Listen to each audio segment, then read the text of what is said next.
액션 let's go 저 건물을 찾으러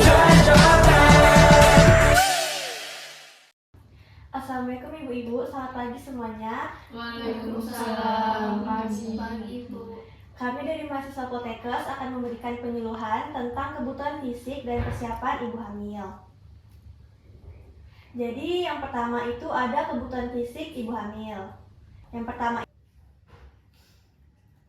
jadi kebutuhan fisik ibu hamil yang pertama itu ada oksigen. Jadi selama kehamilan ibu itu sangat butuh akan oksigen karena untuk memberikan pernafasan yang baik untuk janin yang dikandungnya. Yang kedua itu ada nutrisi. Jadi 40% nutrisi yang ibu makan itu adalah untuk bayinya, sedangkan 60%-nya itu untuk ibunya. Kemudian yang ketiga ada personal hygiene. Jadi personal hygiene itu adalah kebersihan yang dilakukan untuk diri sendiri, seperti kebersihan badan untuk mengurangi infeksi. Kemudian kebersihan itu ada 5. Yang pertama itu kebersihan rambut dan kulit kepala, kebersihan gigi dan mulut, kebersihan payudara, kebersihan vulva, dan kebersihan kuku tangan dan kaki. Yang keempat itu adalah pakaian. Jadi selama kehamilan itu ibu harus menggunakan pakaian yang menyerap keringat dan nyaman. Yang kelima itu ada eliminasi. Eliminasi itu seperti konstipasi atau buang air kecil. Yang keenam itu ada seksual.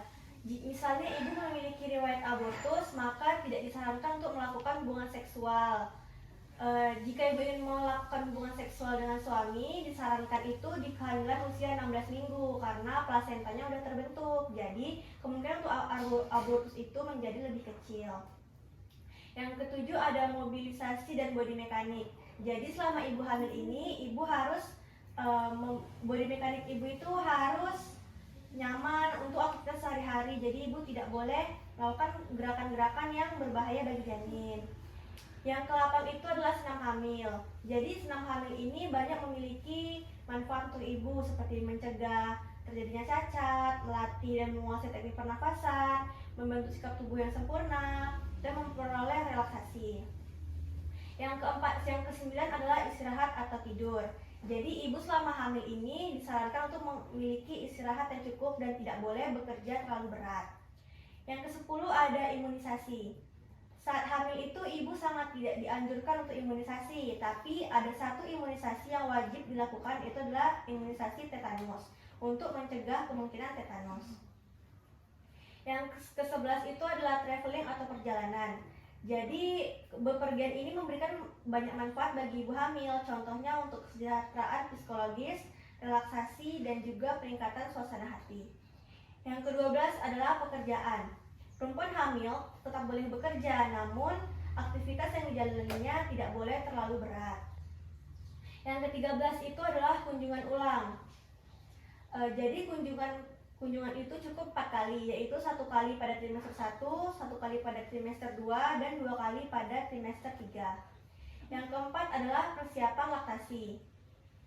Jadi payudara itu perlu disiapkan sejak dalam bayi lahir sehingga dapat segera berfungsi dengan baik. Nomor 15 adalah persiapan persalinan dan kelahiran bayi. Sangatlah penting bekerja sama dengan ibu, keluarga, dan masyarakat.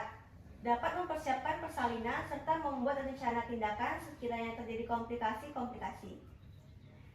Selanjutnya ada persiapan yang harus disiapkan oleh ibu hamil. Jadi ada beberapa persiapan yang harus dilakukan oleh ibu hamil. Yang pertama itu adalah pemeriksaan kesehatan.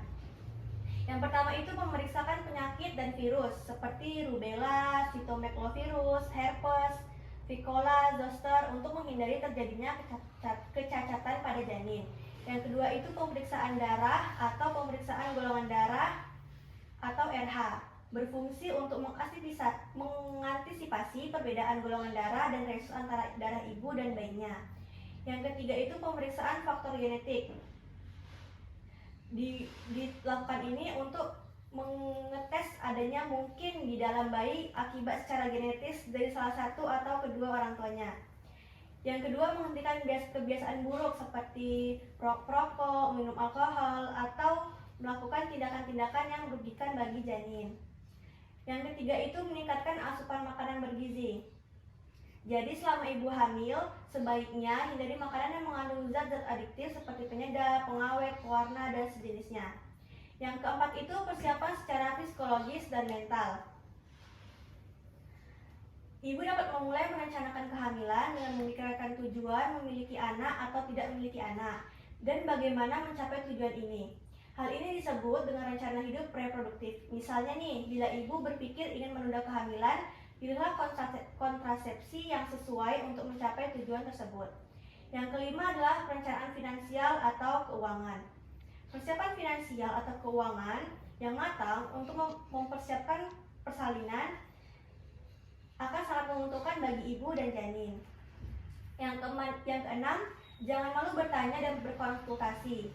Jika ibu memiliki berbagai masalah, ibu bisa berkonsultasi dengan dokter, bidan, atau tenaga kesehatan yang lainnya. Baik ibu-ibu, sekian saja presentasi dari kami di penyuluhan kali ini. Jika ada yang ingin bertanya, dipersilahkan. Izin Bu, saya mau bertanya. Iya Bu, silakan. Gini Bu, kalau semisal saya lagi hamil nih kan Bu ya, terus saya itu tidak melakukan senam gitu, apakah ada pengaruhnya nanti ke janin saya Bu? Baik, saya izin menjawab ya Bu. Jawabannya nggak apa-apa, asalkan diganti dengan pergerakan yang lain seperti jalan pagi, tidak menggunakan sandal, sehingga akan memperlancar peredaran darah kita. Begitu. Baik Bu, terima kasih ya Bu. Baik ibu-ibu, sekian saja presentasi dari kami penyuluhan kali ini. Terima kasih sudah mendengarkan. Saya tutup dengan wabillahi taufiq wal hidayah. Wassalamualaikum warahmatullahi wabarakatuh. Waalaikumsalam warahmatullahi wabarakatuh.